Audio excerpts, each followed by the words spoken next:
Around the room today, imagine a vibrant classroom, students working in laboratories, debating ideas face-to-face, learning not just from textbooks, but from one another. Now, imagine the opposite, a student alone in the bedroom, staring at a screen, the camera is off, notifications pop up, attention drift. There's no discussion, no hands-on practice, and no real human interactions. This is not a minor difference in learning styles. Online learning leads to poorer learning outcomes and isolates students socially and academically. Even if you are not taking online courses right now, this issue affects all of us. It affects the value of your future degree, the competence of your future colleagues, and the educational standards we pass on to future generations. When education declines for one group, it eventually devalues education for everyone. As a student, I have experienced online learning firsthand. Screen fatigue, disengagement, and isolation. I have also examined research on academic performance, integrity, and mental health. Hello everyone, my name is KOH JIA XUAN.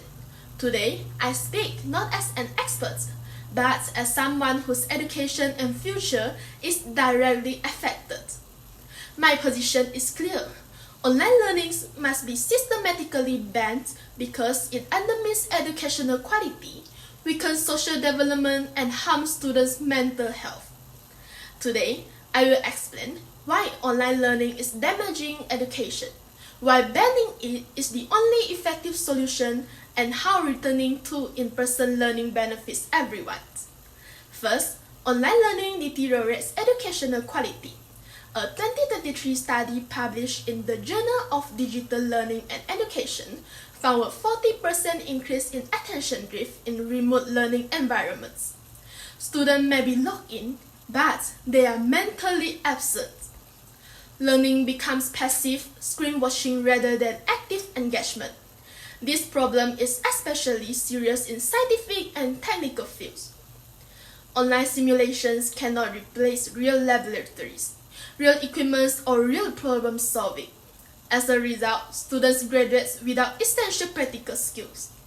According to the 2024 QS Global Employer Survey, the largest skill gap employers see in graduates today is problem solving best developed through face-to-face learning.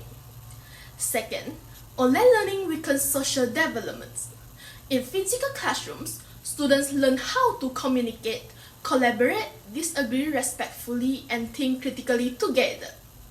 These social and professional skills cannot be replicated through muted microphones and black screens. Third, online learning harms students' mental health.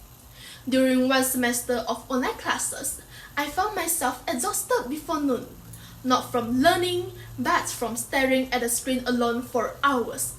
That fatigue slowly turned into disengagement and isolation.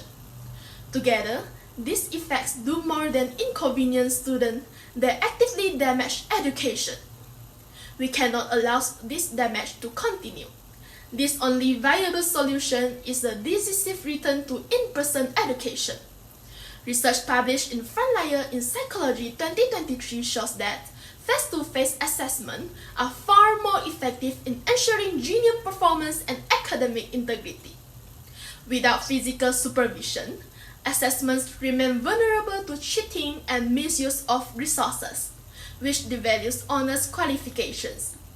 At the same time, money currently spent on digital platforms, licensing fees, and online infrastructure should be redirected to real educational improvements.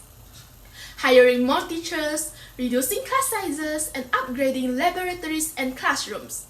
Smaller class sizes allow teachers to give personalized attention, significantly improving learning outcomes. By restoring in-person education as a non-negotiable standard, schools regain the structure, accountability, and oversight needed for meaningful learning. Returning to physical classroom is not just about fixing a broken system. It is about building a stronger future. First, banning online learning helps eliminate the digital divide. Student success should depend on efforts and ability. not on internet speed, device quality, or family income. Second, in-person learning protects students' mental and social well-being. Research published in BMC Medical Education shows that distant learning during COVID-19 was linked to increased loneliness and social anxiety among university students. Another study in BMC Psychology found that loneliness significantly worsens online learning burnout. Physical classrooms naturally encourage social interaction, collaboration, and relationship building. These environments help students develop essential soft skills such as leadership, communication, teamwork, and debate skills that cannot be learned through a screen. Most importantly, secure face-to-face assessment restores public trust in education. Employers and universities can once again have confidence that academic qualification represent genuine competence and real achievements. As I began, I asked you to imagine a real classroom full of discussion, connection, and learning. That is the soul of the education, and it must be restored. The evidence is clear. Online learning degrades educational qualities, isolates students socially, and increases mental health challenges. Convenience should never be mistaken for quality. So, today, I urge 3 groups to act. Parents and community members, speak up at school board meetings. Educators and policymakers, prioritize physical classrooms over screens. Students, refuse non-essential online courses and choose programs that value hands-on, in-person learning. We are future generation more than a passive, pixelated experience.